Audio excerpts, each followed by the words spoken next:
Вот этот самый шум и рождает свет и тепло, то есть энергию. Механизм невероятный и непостижимый для тех, кто не посвящен в технические подробности и детали происходящего. А те, которые знают, они еще и помнят тот самый момент до начала работы первой турбины. Момент, когда тишина должна была кончиться. По всем подсчетам, последним сверкам должна была. И она кончилась. Пуск.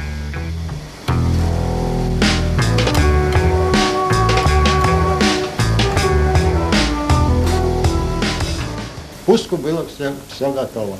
Последовала команда, как на хорошем военном крейсере, стоять по местам. Это значит, были расстановлены люди у пускового механизма, в ГПЗ, на аэраторе, циркнасосах, питательных сетях. То есть был ответственный и радостный момент для коллектива, который мы осуществляли. И вот толкнули ротор. За 3 дня до красной даты советского календаря, а именно 4 ноября 1962 года, на Чульманской ГРЭС заработал первый агрегат чешского производства по имени «Тамара-2» мощностью всего 12 мегаватт. Уже на тот момент всем было ясно, что это только начало. Энергии требовалось гораздо больше, ведь в район пришла прожорливая промышленность. Сначала золото, а теперь вот уголь. Впереди разработка месторождений, а потом строительство города. И все это ударными темпами. Какие же еще были возможны в советской стране?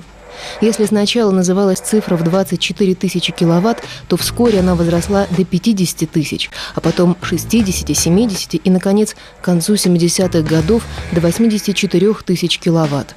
Так что к первому энергоблоку, выдавшему в феврале 1963 года первый промышленный ток, спустя всего 2 года присоединились еще 4.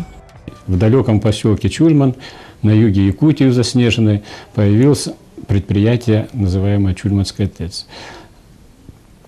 Она обеспечивала электроэнергией весь золотоносный район, Алданский тогда район, то есть все драги, все добывающие предприятия получали электроэнергию с Чульманской ТЭЦ.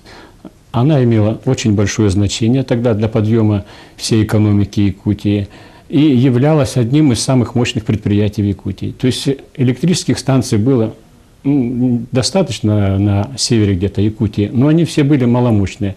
Чульманская ТЭЦ – это была самая крупнейшая станция в Якутии.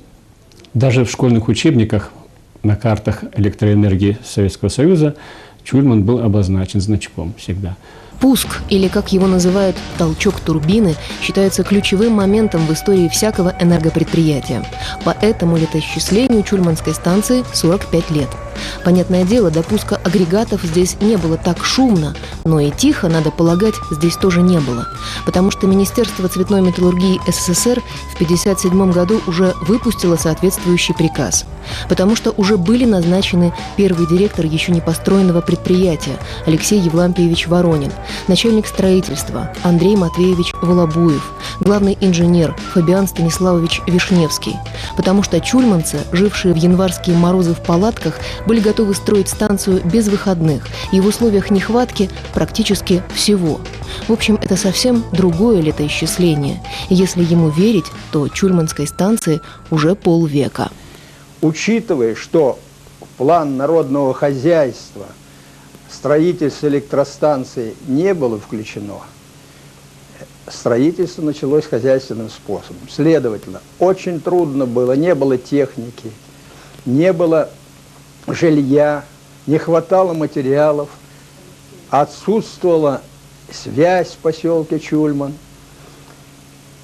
и слабое было электроснабжение. Мощность локомобильных электростанций здесь, в поселке Чульман, была 1 мегаватт. Ну, конечно, этой мощности не хватало, поэтому первое время со строительством было очень и очень тяжело. Спустя год после пуска предприятие возглавил Владимир Тимофеевич Яценко. Если строительство станции некоторым образом изменило облик поселка и, естественно, дало рабочие места его жителям, то за 12 лет, которые были в распоряжении второго руководителя Чульманской ГРЭС, значительно укрепилась социальная сфера, причем и на самом предприятии, и в Чульмане в целом. Это теперь уже исторический факт. Первый благоустроенный многоквартирный дом был построен здесь именно энергетиками. Когда станцию возглавил Александр Валентинович Крылов, в Чульмане начали появляться и первые многоэтажные дома. В начале 80-х опять-таки энергетики построили спортивный зал и первый в поселке плавательный бассейн с сауной. В то же время рос и город Нерюнгри, возводилась могучая Нерюнгринская ГРЭС, которая должна была стать новой энергетической базой региона. И стала, забрав на себя не только часть функций поселковой станции, но и ее специалистов, включая руководителя. Четвертым директором Чульманской ГРЭС был Сергей Иванович Макаров, который через несколько лет перешел в акционерную компанию «Якутскэнерго» главным инженером. И многих, очень многих бывших сотрудников Чульманской станции сегодня можно встретить на других энергопредприятиях, причем далеко не только Якутии. Есть в этом что-то сродни родительскому воспитанию. Чульманская ГРЭС дала жизнь Нерюнгринской станции и поделилась с нею своими лучшими кадрами. А потом, по все тем же законам взросления и старения, ушла в тень своего гораздо более мощного детища, став в 1998 году ее подразделением со статусом цеха и названием Чульманская ТЭЦ.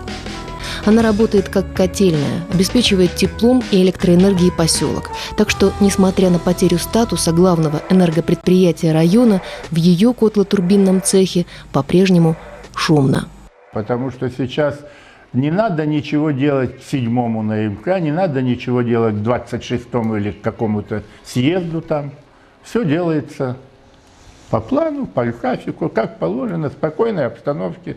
Все, я считаю, вот Чульман, ни разу я не помню, чтобы стоял на грани катастрофы по отоплению, скажем, хотя бы. Вот где-то там, говорят, трубы не выдерживают. Интересно, сильно холодно на улице, там где-то в Москве, поэтому трубы не выдержали, лопнули. А у нас почему выдерживают? Дело не в трубах, дело в людях. Мудрые слова, дело в людях. И подлинная история Чульманской станции и то, что с ней будет завтра, тоже в людях, в их лицах, именах и фамилиях. В тех, которые были первыми. Евгений Федорович Бобров, Нина Васильевна Цыганова, Юрий Гаврилович Шадрин, Вадим Иванович Князев, Прасковья Николаевна Строкина, Анатолий Семенович Литвиненко, Галина Мартыновна Долина, Сергей Тимофеевич Воеводин. Людей этих на самом деле очень много. В ноябре прошлого года, когда старейший поселок района отмечал свое 80-летие, коллектив Нерюнгринской ГРЭС тоже поздравлял и вспоминал не просто чульманцев, но и чульманских энергетиков, без труда которых станция в Серебряном Бору тоже вряд ли была бы построена.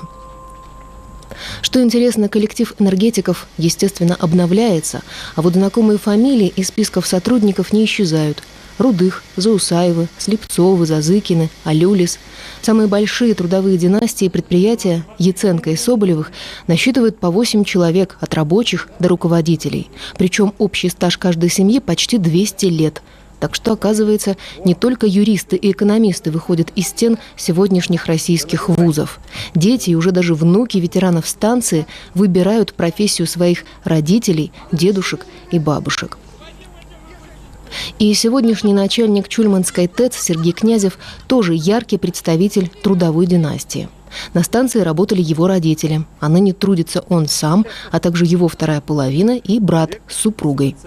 На предприятии немало женщин, об их возрасте говорить, конечно, не принято, но среди них есть те, которые отработали на станции по 20, а то и 30 лет.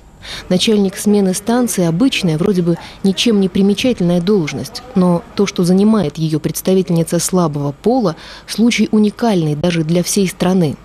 Спокойствие на таком важном стратегическом объекте, как энергопредприятие, залог стабильной и бесперебойной работы. А вот чего стоит это спокойствие, знает, пожалуй, только сама Татьяна Городнянская.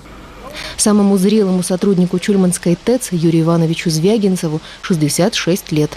Он участвовал в монтаже и пуске всех турбоагрегатов станции, кроме самого первого. Может об этом рассказать, пожалуй, все. И рассказывает, в первую очередь, своим ученикам. Многие из них уже сами опытные специалисты. А вот Владимир Маркович Доркофеев у меня был учеником. Васкажейкин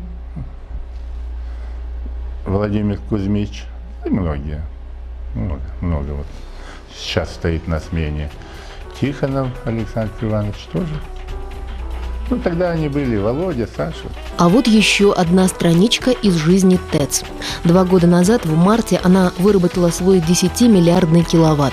По такому случаю в Чульман приехала делегация Ниренгринской ГРЭС.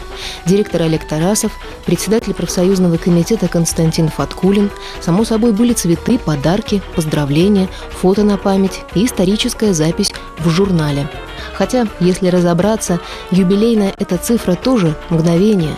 И на ней счетчики не замирают, осознавая важность момента. Они спешат дальше, отсчитывая следующие киловатты. Не столь знаменательные, но очень важные. Для станции это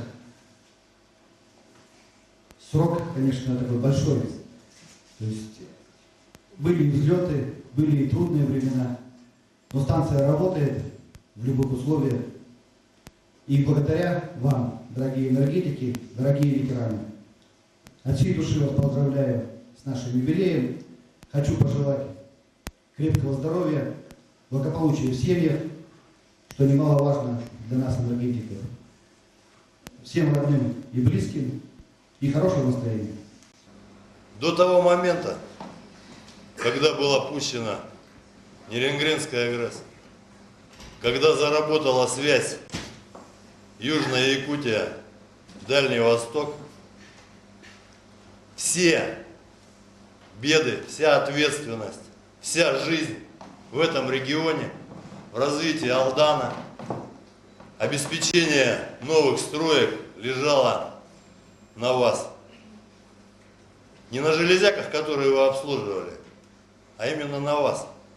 И вот ветераны, они прекрасно знают, что такое сутками не уходить от станка,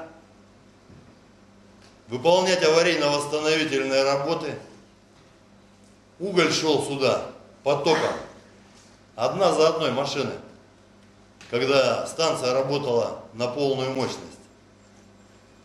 Я от всей души благодарю прежде всего вас за то, что вы зажгли здесь эту звезду, за то, что вы обеспечили юг республики надежной энергией, за то, что вы заложили платформу для того, чтобы здесь построился Южно-Якутский территориально-производственный комплекс, который сейчас, безусловно, будет развиваться.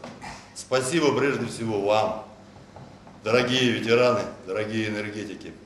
Уважаемые энергетики Чульмана, вы сегодня история. Ваша энергетика дала жизнь нашему городу. От вас пошло электроэнергия на поселок Чульман, на поселок Нерюнгри, сегодня на город Нерюнгри. Вы являетесь основателями всей энергосистемы Южно-Якутского угольного комплекса. Ваша династия сегодня в энергетике – это сила, это знание, это мощь, это традиции. Спасибо вам за работу, за ваш труд. С праздником, дорогие чульманцы! А после тишины был шум турбин. Сначала одной, а потом по нарастающей. Второй, третий, четвертый и так далее. Они работали долго и верно. Говорят, хорошо сработали. Как и эти люди. И эти люди, между прочим, верят, что после шума тишины уже не будет. Потому что шум турбин не стихнет. Может быть, просто станет чуть тише. Вот и все.